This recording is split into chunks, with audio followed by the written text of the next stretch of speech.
Hello book lovers and welcome to Book Talk Radio Club. My name is Claire Perkins and today I'm talking to Ed Stone. In 2014, upon finding an old unpublished manuscript of his father's from circa 1974, Ed decided to get the book in print as a tribute to his father, Austin Stone's memory. Austin Stone, a well-known British novelist and BBC playwright, wrote Missing, Murder Suspected, a trio of murder mystery stories based on true events. Let's find out more. Hi Ed, thank you for coming back on Book Talk Radio Club. Thank you, Claire, for having me back. I look forward to our discussion here. Sure. So, in 2014 you discovered this old unpublished manuscript of your father's from around 1974 and decided to get the book in print, edit it and publish. Where did you find it? I had this picture in my head of you searching around an old dusty copper-filled attic. No dusty old attic, I'm afraid. That would definitely have added some additional mystery to it. Absolutely. But when my father died in 1979, his books and documents had been passed on to my older brother. And in around 2005, my sister-in-law handed me a big box of items while I was in England, saying, maybe you should take this home with you. I'm sure it's of more interest to you than me. And it had been kept probably in their dusty attic. Yeah, right. But my brother died in 1987, so as you can see, the box of stuff had been hanging around for 30 years before I received it. Came at the right time. Yeah, absolutely. I had been working on writing a family history book for my children and grandchildren, and when I searched through the box for my dad's birth certificate, I found an old published book script of his, and out of respect for his literary work, I felt it important to get it published. So I translated, as you pointed out, transcribed, edited, and self-published it posthumously in his name in 2017. I think that's a lovely idea. The 3 stories in the book are based on true events. Can you tell us about those events? I can. I've got sort of a brief summary, Sure. which I put on the back page of the book, but I'll give you that information. Basically, the first story is called Love and Hate Amongst the Chickens. This was publicly known as the Chicken Run murder of 1924, when John Norman Thorne murdered his fiancée, Elsie Cameron. The second story is A House of Horror, perhaps not the perfect title, but it seems to be applicable. Was also based on true crime known as the Buck Ruxton Jigsaw murders of 1935. This crime involved the double murders by Dr. Buck Ruxton of his wife Isabella and her nursemaid Mary Rogerson. That's probably the goriest of the 3 stories. The third one is 4 Sacks for a Shroud, and it's about the Luton Sack murder of 1943, where during World War II, a London fireman, Bertie Manton, was driven into a killing rage by his wife, Renee. There you go. That pretty much summarizes the 3 stories. I don't want to tell you too much, otherwise nobody wants to read it. Not quite. As you were editing Missing, Murder Suspected, did you find you had to change some of the language to appeal to 21st century readers? Well, that's kind of funny. No, Claire, I had wondered if I needed to be changing anything to meet with latest authors' style of writing, etc. But although the manuscript was hard to decipher in some of the pages, I really wanted it to be exactly the way my dad had intended, and so nothing was changed. However, I did add my own notes at the end of each story to emphasize the impact of the various true crimes. That's interesting. That's a good idea. For example, in the first story, Love and Hate Amongst the Chickens, which took place in Crowborough in Sussex, the murderer, Thorne, was supported by Arthur Conan Doyle of the Sherlock Holmes fame, who also lived in the area, and Holmes stated he did not believe there was enough evidence to convict Thorne. Nevertheless, he was hung anyway. Was the actual manuscript completed then, or was it partially completed? It was completed, but obviously I had to change some of the layout because, especially in the second story, where it related to forensic translation, there were, as sadly more than one murder, and without getting too gory, bits and pieces had to be put together, and so I had to sort of lay it out in a way that the reader would understand what the forensic scientists were having to go through. Prior to Missing Murder Suspected, his last published book in 1953 was In the Shadow, a novel based on the Camden Town murder of 1907. This was something to do with Jack the Ripper, wasn't it? It's funny you should bring that up, because actually In the Shadow was one of my favourite books of my dad's.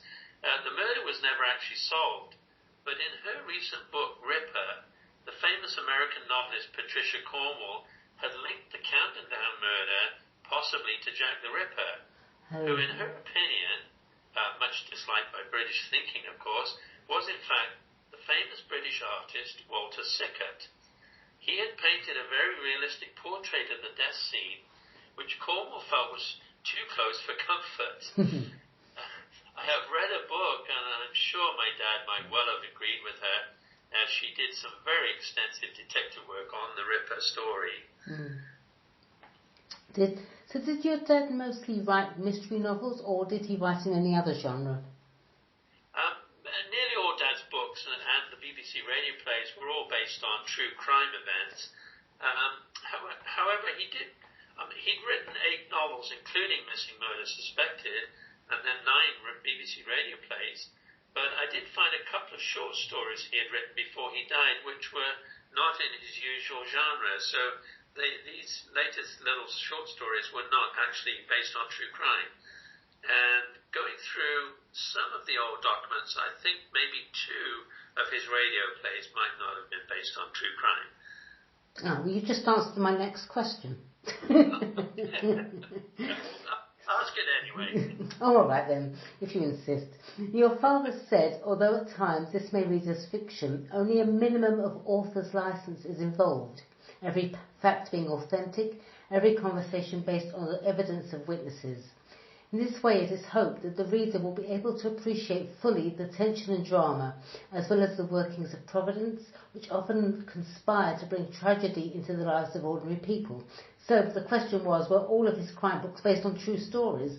Well, and you answered it. And it's funny, because when I thought about this more, first of all, I have to say, that was such a wonderful quote that you referred to initially of my father's, and when I found that, I assumed that they were relating to Missing Murder Suspected, but of course it could have referred to any of his great novels. I mean, and then he basically, I think then he had gone on to sort of indicate the reviews that he had. So that was very interesting too. I mean, he had some very interesting reviews, and of course they were very relative to, say, the 1950s. If you see a book review these days. I know, I was thinking that. Let me read them out, because I don't want to spoil it. Yeah, it's funny, when I was looking at them and I was typing them out on the questions, I thought,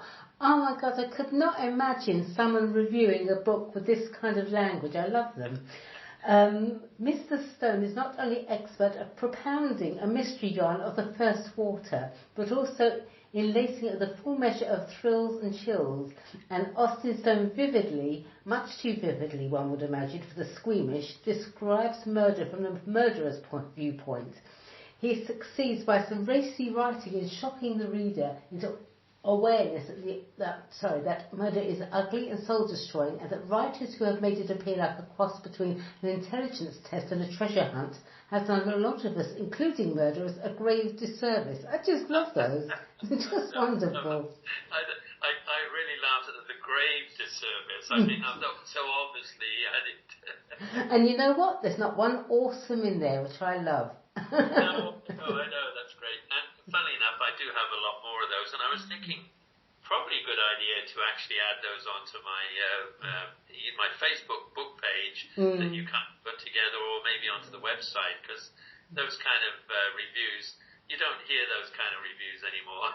Not at all, not at all. So what was it like growing up with a father that was a full-time writer? I mean, these days on social media we read every angst-filled moment of a writer's life.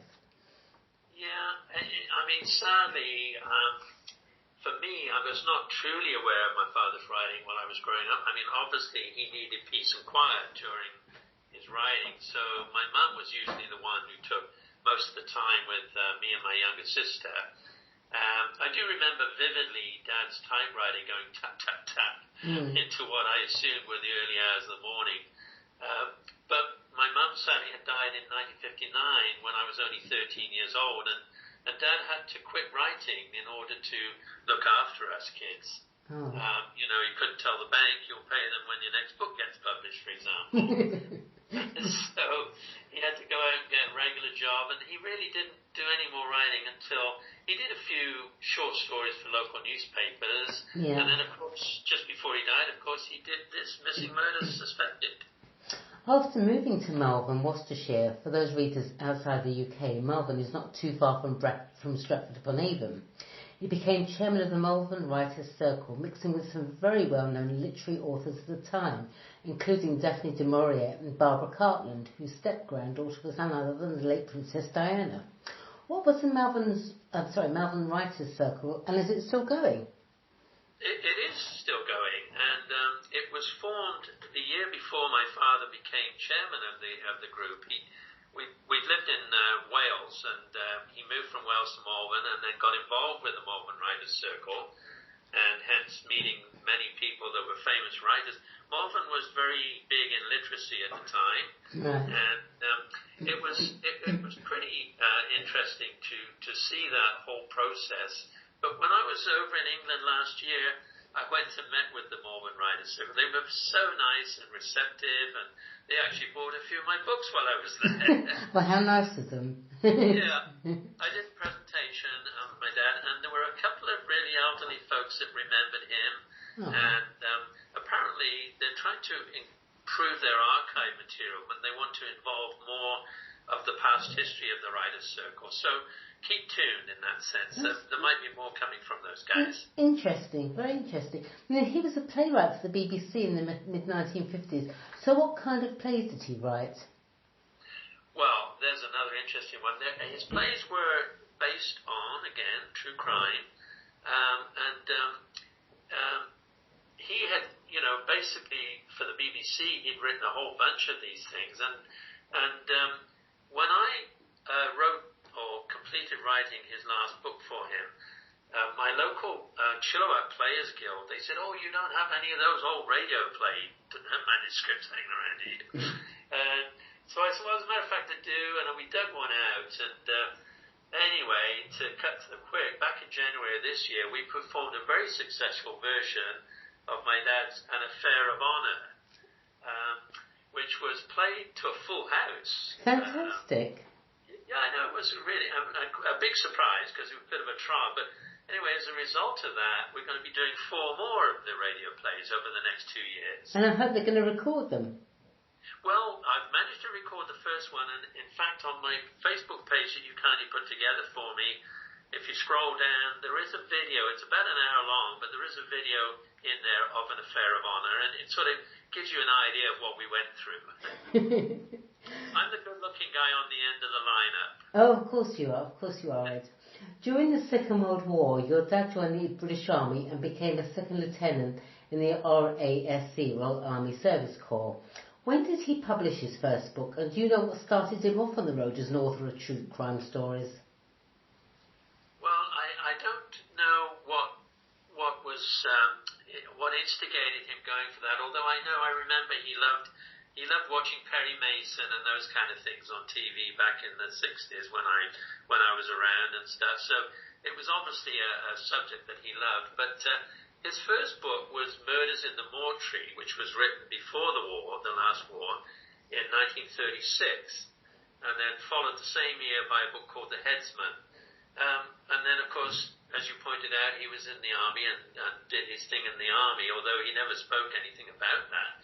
To me, like many guys that come back from war, they don't want to talk about the horrors of it. Sure. But after the war, his first book after the war in 1948 was Hangman's Harvest.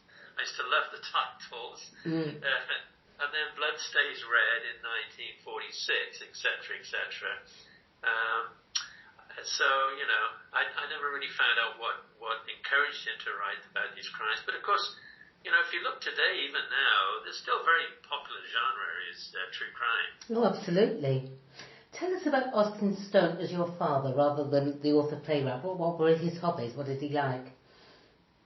Well, of course, as a young child, he was so involved in writing, but I always remember that he loved his motor racing. And when I was a young kid, he and my brother would take me to various motor racing events. And my father, interestingly enough, he raced at Brooklands, which is a famous racetrack back in England in 1926 and 1927. He raced a Bugatti at Brooklands. There's a picture of that on your website, isn't there? That's right, yeah. I would love to find out where that Bugatti went to. Probably I bet you would. Right now. How do you think your dad would react to you editing and publishing his book?